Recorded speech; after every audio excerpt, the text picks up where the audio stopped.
െതിരായി യുദ്ധം അവസാനിപ്പിക്കാൻ ആലോചിക്കുന്നതായി US president Donald Trump. സൈനിക നടപടികൾ ലക്ഷ്യത്തിനരികെ എത്തിയെന്ന് ട്രംപ് പറയുന്നു.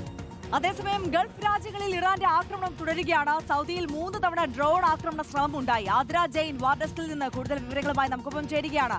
Aardra, good morning. ട്രംപ് പറയുന്നു യുദ്ധത്തിൽ നിന്ന് പിന്നോട്ട് പോകുന്നതിനെ കുറിച്ച് ആലോചിക്കുന്നു എന്നുള്ളത്. സത്യത്തിൽ ലോകത്തെ ആകെ നോക്കുമ്പോൾ ലോകത്തിനെ സംബന്ധിച്ച് അത് വലിയ ആശ്വാസം പകരുന്ന കാര്യം തന്നെയാണ്. അത്തരത്തിൽ യുദ്ധത്തിൽ നിന്ന് പോയാൽ, യുദ്ധം അവസാനിച്ചാൽ വലിയ ആശ്വാസകരം തന്നെയാണ്. പക്ഷേ എന്തുകൊണ്ട് ട്രംപ് ഇത്തരത്തിലൊരു തീരുമാനത്തിലേക്ക് എത്തുന്നു, അല്ലെങ്കിൽ ഇത്തരത്തിലൊരു പ്രസ്താവന നടത്തി എന്നതും ആകാംക്ഷയാണ്.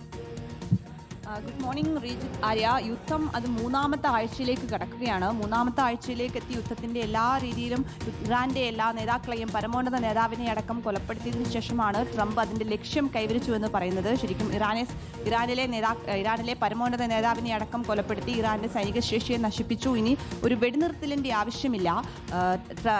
US അതിന്റെ ലക്ഷ്യം കണ്ടു കഴിഞ്ഞു. വെടിനിർത്തൽ കരാറിലുള്ള സാധ്യത തള്ളിക്കഴിഞ്ഞു. 3 ആഴ്ചയായി തുടർന്ന യുദ്ധത്തിൽ US-നാണ് മേൽക്കൈ എന്ന് തന്നെയാണ് ഡൊണാൾഡ് ട്രംപ് അവകാശപ്പെടുന്നത്. യുദ്ധം ഇനി ആവശ്യമില്ല, ഇനി സൈനിക നടപടി ആവശ്യമില്ല, ലക്ഷ്യത്തിലേക്ക് നീങ്ങുകയാണ്. US-ന്റെ ലക്ഷ്യം കൈവരിച്ചു എന്ന് അമേരിക്ക പറയുമ്പോൾ അമേരിക്ക ഉദ്ദേശിക്കുന്നത് തന്നെ അമേരിക്ക ലക്ഷ്യം കണ്ടു കഴിഞ്ഞു. അമേരിക്ക ഉദ്ദേശിച്ചതുപോലെ ഇറാന്റെ പരമോന്നത നേതാവിനെ, സൈനിക മേധാവിയെ, ഇന്റലിജൻസ് മേധാവി അടക്കം കൊലപ്പെടുത്തി. ഇറാനിലെ അവർ ഉദ്ദേശിച്ച ലക്ഷ്യം കണ്ടു കഴിഞ്ഞു. ഇനി അതിന്റെ ആവശ്യമില്ല, മേൽക്കൈ തനിക്കാണ് എന്ന് തന്നെയാണ് ട്രംപ് പറയുന്നത്. അതേസമയം തന്നെ ഇറാൻ US-ന്റെ കണക്കുകൂട്ടലുകൾ പിഴച്ചുവെന്ന് ഇറാൻ ആവർത്തിക്കുന്നുണ്ട്. കൂടുതൽ സൈന്യത്തെ വിന്യസിച്ച് US-ന്റെ ആക്രമണങ്ങൾ ഇറാൻ സർക്കാരിനെ അട്ടിമറിക്കുക എന്ന ലക്ഷ്യം കാണുന്നില്ല എന്നും ഇറാൻ അത്തരത്തിൽ കീഴടങ്ങാൻ തയ്യാറല്ല എന്നും ഇറാൻ സൂചന നൽകുന്നുണ്ടായിരുന്നു. അതേസമയം തന്നെ ഗൾഫ് രാജ്യങ്ങളിൽ ഇറാന്റെ ആക്രമണം തുടരുകയാണ് എന്നതും നമ്മൾ കാണണം. സൗദിയിൽ വീണ്ടും മിസൈൽ ആക്രമണമുണ്ടായി, ഡ്രോൺ ആക്രമണങ്ങളുണ്ടായി.